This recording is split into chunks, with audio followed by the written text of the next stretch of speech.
to be talking about research that, as Marshall said, I've been doing for quite some time, and it's a combination of work. Now, I'm actually not an archaeologist, and I think it's truly marvelous that you have Archaeology Week here, and no doubt says something about the strength of the archaeology program. But I'm a biological anthropologist, and one of my colleagues once introduced me in a lecture as a wannabe archaeologist. And I actually, no, I chose not to be an archaeologist. Did some archaeology, realized I loved being in the field, but I hated excavation. And so I went kind of another direction, went to the dark side, you might say. But I do spend as much time as I can with archaeologists. They do tend to drink good wine and the occasional beer, and love being in the field. And actually, I depend on the work of archaeologists in terms of getting access to samples and just discussing ideas and thinking about questions that we're interested in, that we have in common. So I actually consider myself a prehistorian, and I just use biological tools to address questions in prehistory. And then we can combine our data with the archaeologists and some of those other people, linguists and such, who also contribute to this general field to try to understand. For me, my interest is human migrations, human history, and understanding and explaining human variation, and part of that is understanding how people came to settle this amazing place, the Pacific Ocean. So really, the last great migration, of course, working in the Pacific, we're dealing with both the last and some of the first great human migrations. What we do know from archaeological research over a very long period of time is that indeed human origins are in Africa, but sometime around 90,000, 70,000 years ago, something like that, people left Africa, and some of those first populations to leave Africa came along the coast of Asia, and some of the very earliest archaeological evidence that we have of modern humans being out of Africa is, of course, in this region in Sahul. So, of course, in these very earliest phases, the landscape did look quite different to what it does today, and people were able to walk through what is now island Southeast Asia until they got to the area of Wallacea. And at this point, there were always water gaps. Sea levels were lower, certainly lower than they are today, but never so low as to join Sunda, the great Asian continent, with Sahul, the southern continent. So getting across that water gap in Wallacea required crossing a minimum of 70 kilometers of water, so this is not something that people could swim across, or the famous pregnant woman hanging onto a log and being washed onto the shores of Sahul. This required probably some form of watercraft, although we don't have the archaeological evidence of that. But a pretty amazing feat, again, in human history. So working in the Pacific, for me, is most exciting, being interested in human evolution, because we have some of the earliest human migrations as well as the last major human migration. So archaeological evidence indicates that people were here indeed very early on, very quickly after populations left Africa, and based on the work that some of the people here in this department have done, we've got the earliest dates in Kosipe in the highlands of New Guinea at 50,000 years ago. But certainly very, very quickly people were moving all over the continent of Sahul, down here in Mungo by 40,000 years ago, out to the Bismarck Archipelago, and as far as the main Solomon Islands by about 20,000 years ago. So this area of very ancient human presence we refer to as Near-Oceania. Now, people didn't get beyond the Solomon Islands proper until much later. Okay, so during this period, the landscape obviously changed over time. There were probably not just a single migration event, but evidence suggests that there were probably multiple migrations over this period of time, people adapting to their environment, using the resources. But we see a very significant change quite some time later, and it's during that period that people move beyond this region of Near-Oceania. Clearly people are sailing and utilizing maritime marine resources during this very early period, but they don't sail beyond kind of what is probably a voyaging barrier. When you're, with the exception of a few places like Manas, basically when you're sailing in this area, you're always sailing within visibility or inter-island intervisibility. You never sail out of sight of land before you see the next, another island to settle. When you move beyond the Solomon Islands proper, you actually have to sail out into, in a sense, the unknown. You have to sail out of the sight of land. And that actually doesn't happen until much later, and it appears to be associated with a change in the archaeological record. We define these new archaeological sites based on material culture and settlement patterns, a range of new, apparently introduced species of plants and animals. We call this the Lapita culture.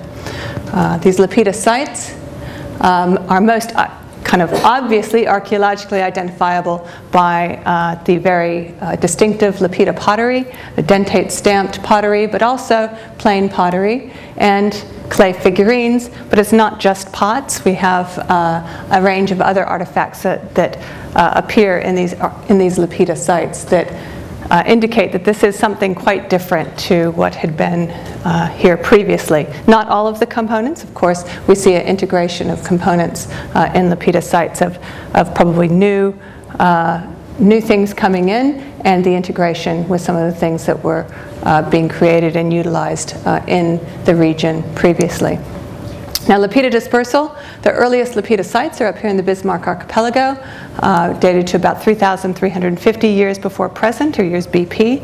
I'll be using BP in two different situations in this talk, years before present, when we're talking about archaeological sites, and when we talk about DNA, it's referring to base pairs, but we'll get there. So just be aware this is years before present. So 3,350 years BP, the earliest sites in the Bismarck Archipelago. We have sites of about 3,100 out here in the first islands, really, of remote Oceania. So people are breaking through that kind of voyaging boundary between near and remote Oceania, pretty much instantaneously getting out into remote Oceania as far as Samoa and Tonga on the edge of the Polynesian Triangle. So we have dates of at least 2,900 BP in Samoa and Tonga. Now, Lapita expansion stops at this point, and again, we don't necessarily know why it stops, but certainly over the early phases of Lapita, we have evidence of in a sense, an interconnected community that shares numerous characteristics in terms of the decoration of the pottery and many other characteristics that allow us to identify this as the Lapita culture. Now, quite some time later, we don't know exactly how long, certainly 1,000 years, maybe 1,600 years later, we have another kind of pulse of movement out of these Lapita populations in Samoa, Tonga, and Fiji, and we have movement into the Polynesian Triangle or into the rest of the Polynesian Triangle, probably first coming into Central Polynesia, the Society Islands, Tahiti, Marquesas, Tuamotus, and then heading up to Hawaii, Easter Island, and ultimately down to New Zealand. Dates of this process are quite debated amongst the archaeologists. We certainly know that humans are in New Zealand by around 700 years before present. So when we talk about the last major human migration, this is relatively recent in human history, and people are often quite shocked to hear how short the prehistory, the human occupation of New Zealand is. Easter Island, again, in Hawaii, 1,000, 1,200, hard to say. Lots of debates about the dating of first arrival, but certainly quite some time after the initial settlement of Samoa and Tonga by Lapita people.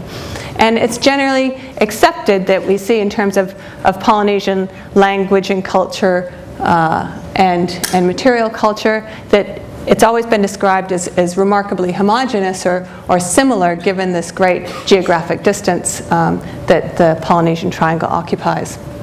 And that similarity is both due to the common, relatively recent common ancestry from these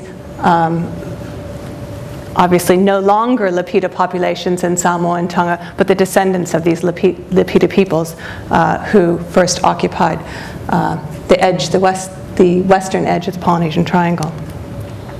Now, the linguistic evidence kind of fits this Lapita migration. We certainly see all of the languages in the region that was settled by Lapita or Lapita descendants all belong to the Oceanic subgroup of Austronesian languages. And generally, the homeland of the Austronesian languages themselves is recognized the most diversity, and therefore it's been identified as the homeland. It's been recognized as being in Taiwan. And so many people will have heard the out of Taiwan model for the settlement and the origins, and very often people focus on the origins of Polynesians. But tied into this is the concept of Lapita, and that basically Lapita was part of the Neolithic expansion out of mainland Asia into Taiwan, and very quickly populations came from Taiwan through island Southeast Asia, through the Bismarck Archipelago. These Lapita people, perhaps as we might define them, reaching the edge of the Polynesian Triangle, and then eventually as Polynesians coming out and settling the Polynesian Triangle itself. So the out of Taiwan model is very much based on linguistic data. It's a linguistic model, which then the archaeology is being tied into, and then ultimately, as we'll see, the biology gets tied into. Now, as this archaeological model was being developed through the 60s, 70s, and 80s, research and molecular biology and, in a sense, molecular anthropology was just in its infancy. And we had work that was taking place at the University of California, Berkeley, in the labs of Alan Wilson, a New Zealand scientist who had his career based at UC Berkeley, unfortunately passed away in 1991. And he was doing work on a range of species, including humans, and they had identified a novel way of tracking population origins by looking at not just DNA, but a particular type of DNA, mitochondrial DNA. And work that came out of the Wilson lab in the mid to late 80s identified the homeland or the origin of modern humans based on mitochondrial DNA, and the theory became known as the mitochondrial Eve hypothesis. And this was based on studying mitochondrial DNA from women who had ancestry from around the world and creating a family tree, in a sense, of all of these mitochondrial DNA lineages. And what Alan Wilson and his students, Becky Kahn and Mark Stoneking, found was that the most ancient lineages in this family tree could be traced back to lineages in Africa.